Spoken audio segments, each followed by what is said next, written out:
குடியரசு தின வாழ்த்துக்களை தெரிவித்துக் கொள்கிறேன். லைக் வந்து இப்போ சார் சொன்னாரு பசங்களுக்கு வந்து வெளியே குளோபல் அளவுக்கு ஸ்கூல்ல வந்து படிக்கிறதுக்கு வாய்ப்பு கிடைக்குது, ஆனா வந்து பெண்களா இருக்கிறதுனால அனுப்புறதுக்கு பேரண்ட்ஸ் பயப்படுறாங்க அப்படின்ட்டுலாம் சொல்றாரு. ஸோ அதெல்லாம் வந்து முதல்ல தவிர்க்கணும். பெண்களா இருந்தாலுமே வந்து நீங்க தான் உங்க பசங்களுக்கு வந்து தைரியத்தை கொடுத்து உன்னால முடியும், லைக் நீங்க வந்து சொல்லி கொடுங்க பசங்களுக்கு எது தப்பு எது கரெக்ட்னு சொல்லி கொடுத்து தைரியமா உங்க பசங்களை வெளியே அனுப்புங்க. எங்க அப்பா கூட வந்து எங்க வீட்லயும் நாங்களும் 2 பொண்ணுங்க தான் எங்க வீட்லயும். எங்க டாடி வந்து இது வரைக்கும் பொண்ணுங்க அப்படின்னு சொல்லிட்டு எந்த விதத்துலயும் எங்களை வந்து இது பண்ணதில்ல. பசங்க அளவுக்கு தான் வந்து வளர்க்குறாரு. எது இருந்தாலும் பேரண்ட்ஸ் நீங்க உங்க பசங்களுக்கு வந்து தைரியத்தை கொடுங்க. பொண்ணுங்க நீங்க இப்படிதான் இருக்கணும் அப்படிதான் இருக்கணும்ட்டு அவங்கள கட்டுப்படுத்தாதீங்க.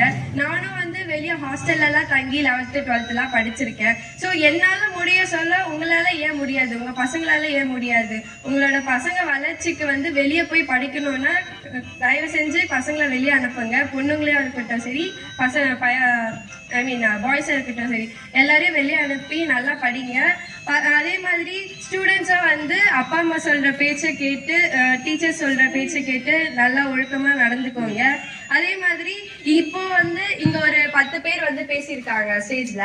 அதே மாதிரி நீங்களும் லைக் ஒவ்வொருத்தருமே இங்க உட்காந்துருக்க ஒரு 40 குழந்தைங்க இருந்தீங்கன்னா 40 குழந்தைங்களுமே வந்து இங்க வந்து ஸ்டேஜ்ல பேசணும் அப்படின்னு நினைங்க.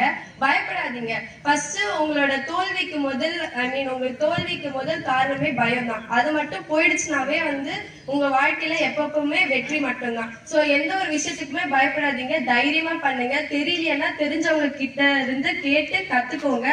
எதுவுமே தெரியல அப்படின்ற ஒரு வார்த்தையை சொல்லிடாதீங்க. தெரியலையா ஏன் தெரியல, என்னால ஏன் கத்துக்க முடியாது அப்படின்னு சொல்லிட்டு உங்களுக்குள்ள நீங்களே நினைச்சு நிறைய கத்துக்கணும்.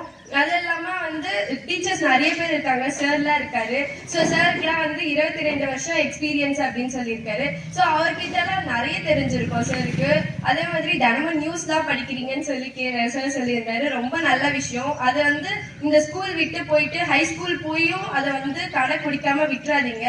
ஸ்கூல் முடிச்சு காலேஜ் போனாலுமே சரி, அதை வந்து நல்ல பழக்கம், எப்பவுமே வந்து அதை கத்துக்கோங்க. அதே மாதிரி இந்த போன்ல கேம்ஸ் எல்லாம் விளையாடுறது அதெல்லாம் கொஞ்சம் வந்து தவிர்த்துங்க. விளையாடுங்க, ஆனா வெளியே போயிட்டு குழந்தைங்களா கூட விளையாடுங்க. ஃப்ரெண்ட்ஸ் உங்க பக்கத்து வீட்டுல தம்பி அண்ணா தங்கச்சி அப்படிலாம் இருப்பாங்க, அவங்க கூட விளையாடுங்க. ஏன்னா இப்பதான் விளையாடுற வயசு.